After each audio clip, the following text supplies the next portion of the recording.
Tahimik ang gabi sa loob ng mansyon ng mga Villanueva. Ngunit sa loob ng silid ni Adrian ay may hindi mapakaling damdamin. Hawak niya ang mga financial reports na ilang ulit na niyang binasa, pero paulit-ulit lang na bumabagabag sa kanyang isipan. Bakit ganito? Pababa ng pababa ang kita at may nawawalang pondo. Matagal nang ipinagkatiwala ng kanyang amang si Don Ernesto Villanueva ang operasyon ng Villanueva Holdings sa mga senior officers matapos itong may stroke 2 buwan nang nakakalipas. Hindi na ito madalas na nakakausap at kadalasan ay nagpapahinga na lamang sa silid. Minsan ay tumititig na lamang ito sa kawalan habang pinipilit ngumiti kay Adrian. Ngunit ramdam niya ang lungkot at pangamba sa mga mata ng ama.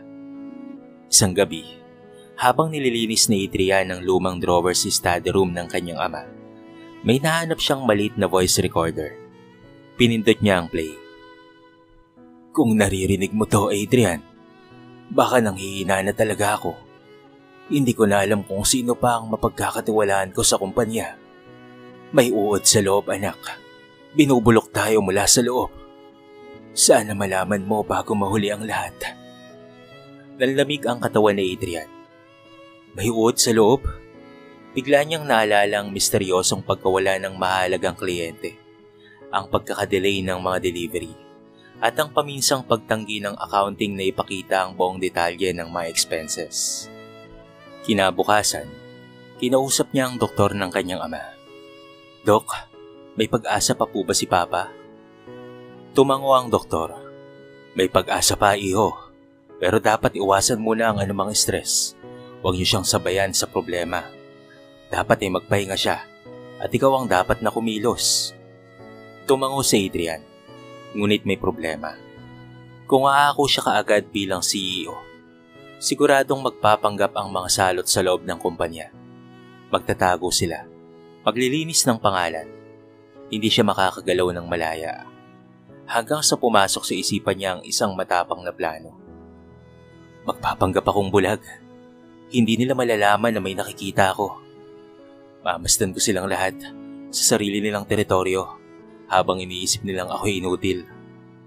Kinausap niya ang matagal na niyang pinagkakatiwalaang driver at tagapag-alaga ng kanyang ama na walang iba kung hindi si Mang Leo. Mang Leo, kailangan ko po ng tulong niyo. Kayo po ang magiging tagapaggabay ko at sa mata ng lahat, ako po ay bulag. Natahimik si Mang Leo. Sigurado ka ba dyan, iho Adrian? Mukhang delikado yan. Baka pagtawalan ka o mas malala pa mabahama ka. Tumango si Adrian. Mas delikado po kung mananatili akong walang ginagawa habang inuubos nila ang pinaghihirapan ni Papa. At doon nagsimula ang lahat. Sa ilalim ng kanyang itim na salamin at sa gabay ng isang baston, si Adrian ay muling pumasok sa kumpanya ng kanyang ama, hindi bilang isang tagapagmana, kung hindi bilang isang aninong bulag na nakakakita sa lahat. Mainit ang sikat ng araw nang huminto ang itim na SUV sa harapan ng Villanueva Holdings. Mula sa sasakyan ay bumaba roon si Adrian, suot ang simpleng polo at itim na salamin sa mata. May hawak siyang baston habang sinasabayan ni Mang Leo. Tahimik ang paligid pero ramdam niya ang mga matang nakatitig sa kanya. Mga matang nagtatanong, nagtatawanan, at nanghuhusga. Si Sir Adrian ba yan? Bulong ng isang empleyado. Oo, pero bulag na raw yan sabi ng mga tao sa mansyon. Sagot naman ng isa. Dahil doon, pasimpleng ngumiti si Adrian. Eksakto ang nais niya. Ang mapagkamalan siyang mahina at walang alam. Pero sa likod ng itim na salamin, palihim niyang minamasdan ng bawat reaksyon, kilos, at mga galaw ng bawat isa. Pagpasok sa lobby, agad siyang sinalubong ni Maylene, ang sekretaryang matagal nang kasama sa kumpanya. Sir Adrian, welcome back po. Ang tagal niyong nawala. Kamusta po kayo? Sumagot si Adrian sa malamig na tono. Maayos naman. Gusto ko sanang maglibot. Pakigabayan na lamang ako, Mang Leo. Sa loob-loob ni Maylene, medyo nagtaka siya kung bakit hindi siya ang pinapasama. Noon kasi siya ang palaging inaasahan ni Adrian kapag may kailangang iayos. Pero ngayon, tila may hadlang. Habang nililibot ang bawat departamento, may ilang empleyado ang masyadong palihim kung makitungo. Ang ilan ay tila nagmamadaling magtago ng papel. May mga hindi tumitingin sa kanya at meron ring sobrang bait at pailalim ang ngiti. Sa accounting department, pinansin ni Adrian ng lalaking tahimik pero mabilis ang kilos sa keyboard. Ito ay si Arnold, isa sa mga bagong tauhan. Sir Adrian, gusto niyo po bang umupo saglit? Alok ni Arnold, habang pilit ang ngiti. Ngumiti si Adrian sabay kunwaring hindi makahanap ng upuan.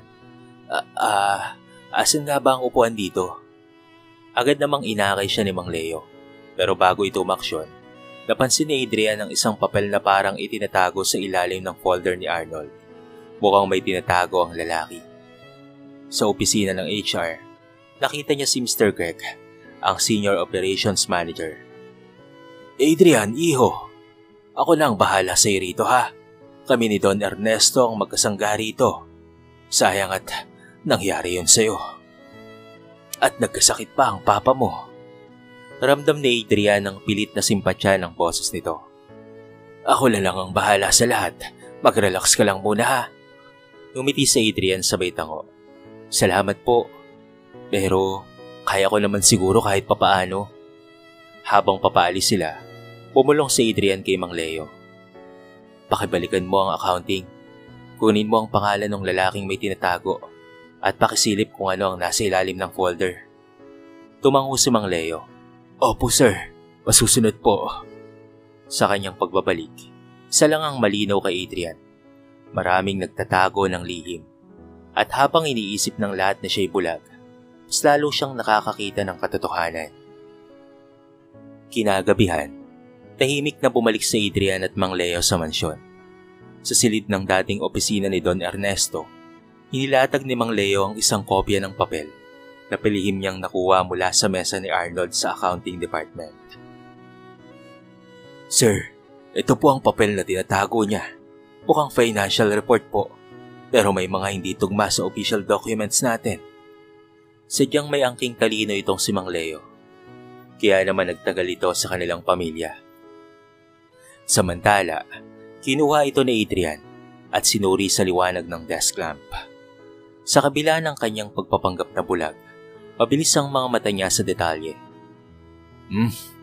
May mga mali nga. Ayon sa system, 8.2 million ang declared cost sa project na ito. Pero sa papeles ni Arnold, 12.7 million. Halos 4 na milyon ang diferensya. Napahigpit ang hawak ni Adrian sa dokumento. At saan kaya napunta ang sobrang yun? Napatingin si Mang Leo sa kanya. Sa tingin niyo po ba, may nakikipagsabuatan sa loob? Tumango si Adrian. Malaki ang posibilidad. At hindi lang basta accounting staff ang kayang gumawa nito. May mas mataas na sangkot dito. Kinabukasan, bumalik si Adrian sa kumpanya. Katulad ng dati, ang lahat ay tila naiinis sa presensya ng bulag na si Adrian. Sa paningin nila ay wala siyang silbi. Ilan sa mga empleyado ay palihim na nagtatawanan habang lumalakad siya. Sayang, pogi pa naman sana, pero inutil na. Bulong ng isang babae sa opisina. CEO raw, pero para lang palamuti. Sagot ng isa. Naririnig niya ang lahat ng iyon. Sa ilalim ng kanyang salamin, bahagya siyang umingiti. Ang hindi nila alam, bawat insulto ay mas lalong nagpapalakas ng kanyang loob para ipaglaban ang karangalan ng kumpanya at ng kanyang ama. Nang makarating siya sa opisina ni Mr. Greg, pinakaramdaman niya ang kilos ng lalaki. Adrian, iho, napapadalas ata ang pagbisita mo sa accounting ha? May bala ka bang silipin ang sistema natin? Wala naman po. Gusto ko lang pong maintindihan kahit papaano ang takbo. Para kahit bulag ako, hindi ako ganoon ka-inutil. Sagot ni Adrian na may ngiti pero may laman. Napatawa si Mr. Greg ng pilit. Siyempre, ikaw pa rin ang anak ng Don. Pero sa ngayon ay kami muna ang bahala ha. Sa ngayon, ulit ni Adrian. Pag-alis ni Adrian, agad siyang nagtungo sa lunch ng mga empleyado kung saan malimit ang tsismisan. Tahimik siyang nakaupo habang kunwaring nakikilig lang sa paligid. Pero ang totoo, sinadya niyang makarinig ng usapan. Grabe, ang daming bonus sa Sir Arnold ngayon ha. May bagong kotse raw, sabi ng isang babae. Kung tutuusin, hindi naman ganon kalaki ang sahod sa accounting. Paano kaya niya nagagawa yon? Sabat naman ng isa. Napakunot ang noo ni Adrian. Isang peraso na naman ng puzzle ang pumasok. Tila si Arnold ay hindi lang ordinaryong empleyado, kung hindi kasabwat sa mas malalim na anomalya. Sa loob, napagpasya niyang mag-imbestiga pa. Hindi sapat ang papel. Kailangan niya ng ebidensya. At sa tulong ni Mang Leo, magsisimula na siyang maghukay ng katotohanan. Hindi siya bulag at siguradong merong mapapahiya. Isang gabi, habang ang karamihan sa mga empleyado ay nakauwi na, tahimik na bumalik si Adrian sa opisina, kasama si Mang Leo. Dinala niya ang isang maliit na voice recorder at pati na rin spy camera na ikakabit nila sa ilang bahagi ng accounting at operations office. Sigurado ka ba dito, sir? Tanong ni Mang Leo habang ikinakabit ang camera sa sulok ng kisame. Hindi na sapat ang hinala. Kailangan ko ng pruweba. Kung totoo ngang may anomalya, hindi lang si Arnold ang sangkot dito. Tugon ni Adrian, mariin ang tono. Matapos maikabit ang mga kagamitan, lumabas na sila sa gusali at dumiretso sa isang maliit na monitoring room na si Adrian mismo ang nagpagawa sa lumang warehouse ng kumpanya. Doon nakasetup ang isang laptop kung saan nila marireview ang mga kaganapan mula sa mga nakakabit na kamera. Makalipas ang ilang araw, nagsimula nang dumami ang kuhang footage. Isa sa mga unang sumabit ay si Arnold, na muling nakita habang palihim na kinakausap ang isang babae sa operations. Siguraduhin mong walang makakahalata. I-convert mo ang miscellaneous expense para hindi mahalata sa audit. Bulong ni Arnold habang pasimpleng iniabot ang sobre. Nag-post si Adrian sa video at nilakasan ang volume. Sandali, parang si Maylin yun ah. Bulalas ni Mang Leo. Akala ko ba tapat siya? Tanong ni Adrian habang marahang tinatanggal ang salamin sa mata at inilalapag sa mesa.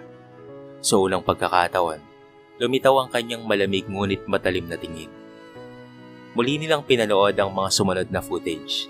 Sa mga sumunod na araw, nakita rin nila si Mr. Greg na pumapasok sa opisina ng accounting tuwing gabi. Dala ang ilang folder. At sa parehong araw, biglang nagkaroon ng correction sa financial record. Napatayo si Adrian. Ito na nga, isa silang sindikato sa loob ng kumpanya ng tatay ko. Palihim nilang pinapatay ang negosyo habang siya'y mahina. Masakit sa kanya ang mapagtantong ang mga taong pinagkakatiwalaan ng kanyang ama. Ang mga taong pinapakain at sinusuportahan ng kanilang kumpanya ay sila rin ang unti-unting tumuturog sa pundasyon nito. Pero hindi pa ito sapat. Kailangan pa natin silang mauli sa akto. Kailangan ko ng plano. Ani Adrian. Magsisimula na siyang kumilos. Hindi na siya mananahimik sa sulok at magpapanggap na walang alam. Sa susunod na linggo, magpapatawag siya ng emergency audit meeting at doon niya ibubunyag ang katotohanan. Akala ng lahat, ang bulag ay walang alam, ngunit sa kanyang katahimikan, nakita niya ang mas malalim na kasalanan at hindi siya titigil hanggat ang bawat traidor ay hindi mapapaya sa harapan ng lahat. Lunes ng umaga, isang memo ang ipinakalat sa buong Villanueva Holdings. Emergency audit meeting. Lahat ng department heads ay kailangang dumalo. Presensya ay hindi optional. Nakasulat sa memo. Agad itong naging usap-usapan. Teka, anong meron? At bakit biglaan? Tanong ni Arnold habang nanlalaki ang mga mata. Si Adrian na bulag ang nagpamemo. Aba, ang lakas ng loob niya ha? Sabat ni Maylin. Halatang kinakabahan pero pilit na nagtatapang-tapangan. Sa loob ng opisina, tahimik na naghahanda si Adrian. Nasa harapan niya ang isang table na puno ng dokumento, screenshots ng mga video footage at isang flash drive na naglalaman ng mga ebidensya. Suot pa rin niya ang kanyang itim na salamin at hawak ang baston. Ito ang kanyang maskara. "Anda na tayo, sir," ani Mang Leo, na ngayon ay nakasuot ng formal suit at may dalang tablet para sa presentation. 2:00 ng hapon, nagsimula ang pagpupulong. Isang dumating ang mga department heads. Si Arnold ay tahimik pero pinapawisan. Si Maylene ay tila palingalinga. At si Mr. Greg ay may pilit ng ngiti at dala pang sermon. "Mga kasama," panimula ni Adrian habang nakaupo sa gitna ng conference table. "Ngayong hapon, hindi ako magsasalita bilang anak ng may-ari. Narito ako bilang tagapagtanggol ng kumpanya, ng ama ko, ng pangarap niya." Tila natigilan ng lahat, parang ibang Adrian ang nasa harapan nila. Matatag ang tinig, may bigat ang mga salita. "Bago ako opisyal na maupo bilang CEO, gusto ko munang ipakita sa inyo kung ano ang natuklasan ko sa aking katahimikan." Sa utos niya, ipinasok ni Mang Leo ang laptop sa projector. Isa-isang lumitaw si screen footage, ang pagbibigay ng sobre ni Arnold kay Maylene, ang pagpasok ni Mr. Greg sa accounting tuwing gabi, ang maling financial reports. Nagsimulang mag-ingay ang silid. "Hindi totoo yan!" sigaw ni Arnold habang nanginginig. "Tinimplahan niyo lang yan. Ginawa niyong palabas," sigaw ni Maylene. Pero si Adrian ay tahimik lang. Tinanggal niya ang kanyang salamin sa mata. Tumayo, at sa unang pagkakataon, tumitig siya sa lahat, diretso sa mata nila. "Hindi ako bulag," sabi niya ng mariin. "Lahat ng galaw niyo nakita ko. Bawat salita niyo ay narinig ko. Bawat pagnanakaw niyo sa kumpanyang ito ay tinandaan ko." Tuluyang namutla si Greg. Iyo, magkaibigan kami ng ama mo. Hindi mo alam ang sinasabi mo." "Hindi lang ako ang nakakaalam. Narito ang mga ebidensya. Ang legal team ay naghihintay sa labas." Bumukas ang pinto at pumasok ang 2 abogado at isang pulis. Sa harap ng lahat, kinuha nila si Arnold at pati na rin si Maylene.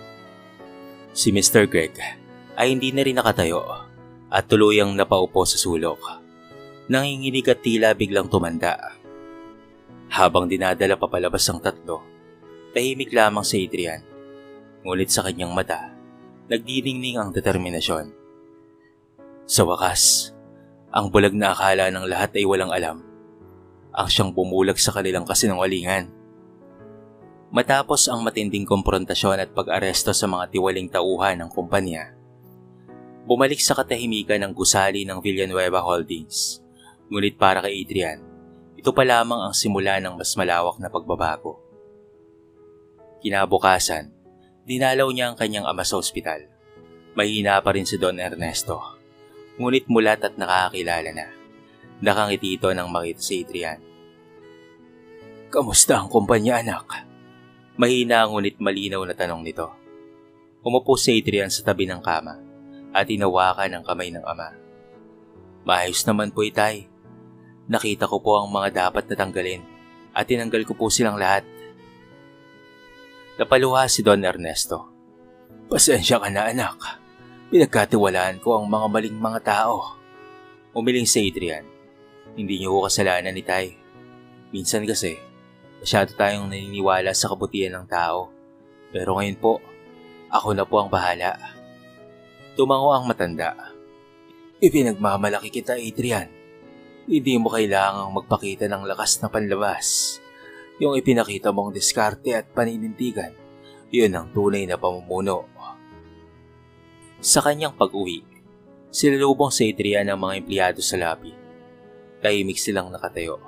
Pitpit ang mga placard na may mensaheng, "Salamat, Sir Adrian. Hindi pala talaga kayo bulag kung hindi matalino. Ang tunay na leader ay tahimik ngunit makapangyarihan."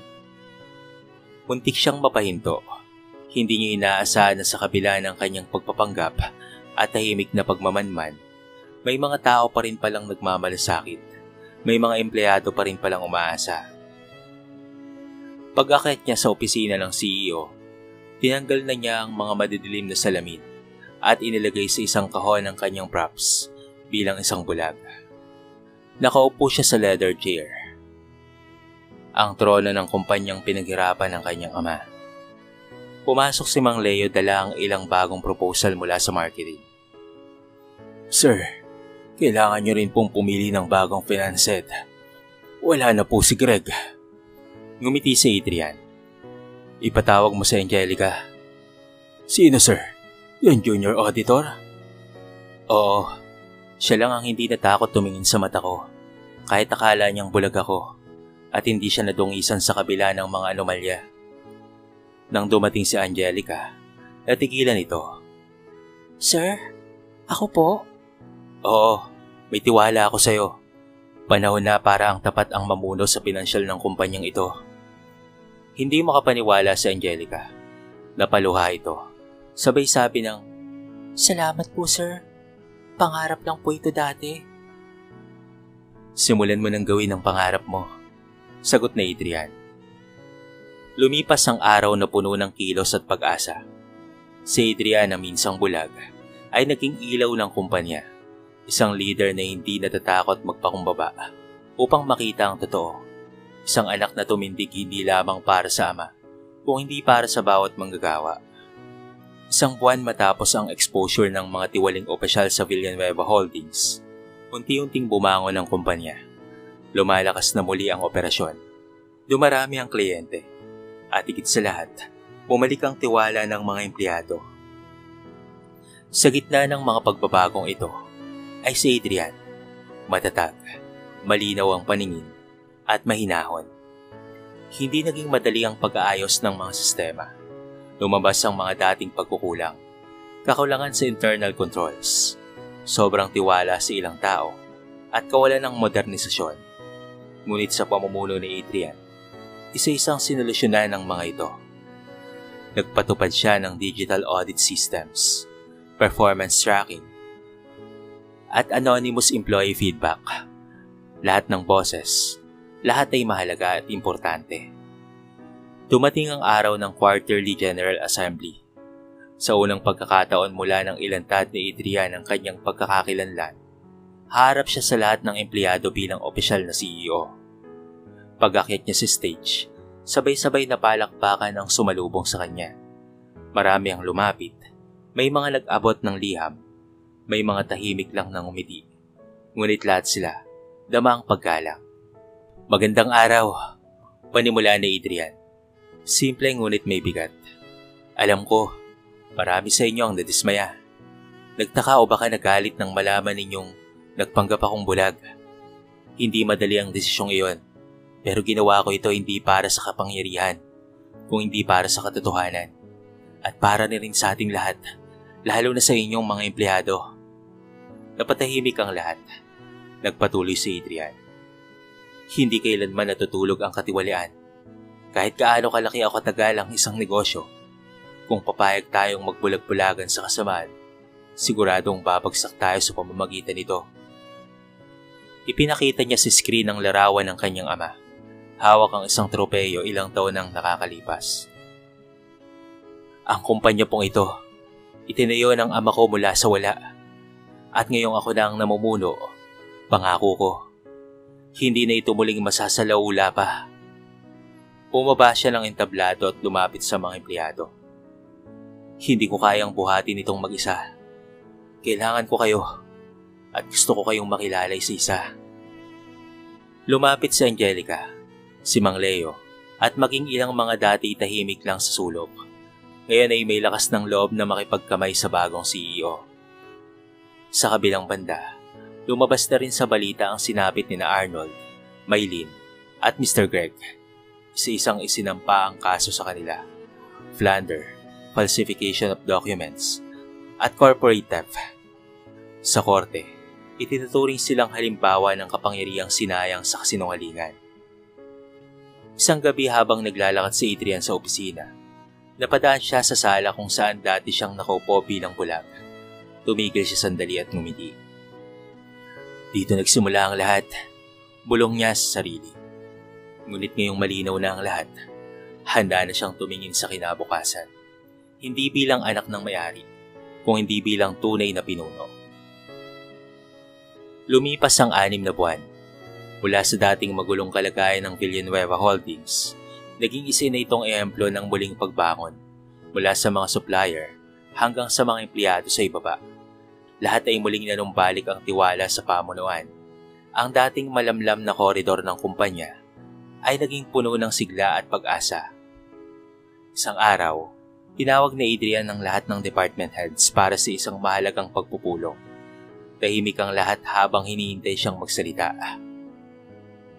Suot niya ngayon ang simpleng ngunit maayos na kasuotan, malayo sa dating formal na anyo ng kanyang ama. Ngunit sa kanyang tindig, dama pa rin ang otoridad at respeto. Ngayong malinis na ang ating kumpanya, panimula niya. Panahon na para harapin ang mundo, hindi bilang Villanueva Holdings lang, kung hindi bilang isang pamilya. Pinakita niya ang bagong mission and vision ng kumpanya. Mula sa makasariling paghabol sa tubo, binago ito upang isentro sa malasakit, integridad at responsibilidad, hindi lang sa kliyente, kung hindi sa bawat empleyado. Kinaumagahan, isang lihim na balita ang kumalat sa buong kumpanya. Babalik na raw si Don Ernesto mula sa gamutan. Marami ang natuwa, lalo na nang lumakad ito papasok sa gusali. Pitpit ang baston ngunit taas no. Tumigil ito sa harap ng lahat at tumingin sa anak. Ngayong nakita ko kung papaano mo binuhay ang kumpanya, alam kong tama ang desisyon ko. Sabi ng matanda, hindi lang kita anak, ikaw ang tagapagmana, hindi ng negosyo, kung hindi ng pananampalataya sa tamang prinsipyo. Nagpalakpakan ang mga empleyado, walang sigawan, walang konfeti, pero ramdam ang bigat ng tagumpay. Nang gabing iyon, umuwi si Adrian sa tahanang dati puno ng lungkot dahil sa sakit ng ama at pabagsak na negosyo. Ngunit ngayon, tila na puno na muli ito ng sigla. Sa silid niya, kinuha niya mula sa drawer ang pares ng itim na salamin na ginamit niya noong nagpapanggap siyang bulag. Pinagmasdan niya ito ng matagal. Sa kadahan-daang itinapon sa basurahan. Hindi ko na kailangang magpanggap, bulong niya sa sarili. Kailangan kong harapin ang mundo ng malinaw ang paningin at pati na rin ang aking puso. Sa labas ng bahay, sumilip ang liwanag ng buwan. Tahimik, simple, ngunit maliwanag. 5 taon matapos ang mga kaganapan sa Villanueva Holdings, isang tahimik ngunit matagumpay na bagong yugto ng simula para kay Adrian. Sa bawat hakbang na kanyang tinatahak, naiiwan ang mga ulap ng nakaraan. Ang pagpapanggap, ang mga pagkatalo, at ang mga kasinungalingan. Ngayon siya ay isang ganap na leader na, hindi lamang sa kumpanya, kung hindi sa komunidad na kanyang kinabibilangan. Sa ilalim ng kanyang pamumuno, lumago ang Villanueva Holdings, hindi lamang sa kita kung hindi pati na rin sa mga proyekto ng corporate social responsibility. Ang mga empleyado ay hindi lamang tinatrato bilang bahagi ng negosyo, kung hindi bilang mga pamilya. Pinangunahan niya ang mga programa ng edukasyon at kalusugan para sa mahihirap at binigyan ng pagkakataon ng mga kabataan mula sa mga komunidad na walang akses sa mataas na edukasyon. Samantala ang kanyang ama, na ngayon mas malakas at maligaya, ay naging katuwang ni Adrian sa bawat desisyon. Ngunit alam ni Adrian na ang pinakamahalagang pamana na naipasa sa kanya ng kanyang ama ay hindi lamang ang negosyo, kung hindi ang mga prinsipyo ng paggalang, integridad, at malasakit. Isang araw habang naglalakad si Adrian sa parke ng kumpanya, nakita niya si Mang Leo at pati na rin si Angelica na masayang nag-uusap. Nilapitan niya sila at ngumiti. Pwede ba tayong mag-huddle? Tingin ko, may bagong proyekto tayo na dapat simulan. Ang mga simpleng salita na ito, tanda na walang hanggang malasakit, ay nagbigay ng liwanag sa kanila. Na sa kabila ng mga pagsubok, hindi sila nag-iisa. Ang tunay na tagumpay ay hindi nasusukat sa material na bagay, kung hindi sa kakayahang magbago, magbigay, at maglingkod sa kapwa. Ang Villanueva Holdings ay hindi na lamang isang negosyo.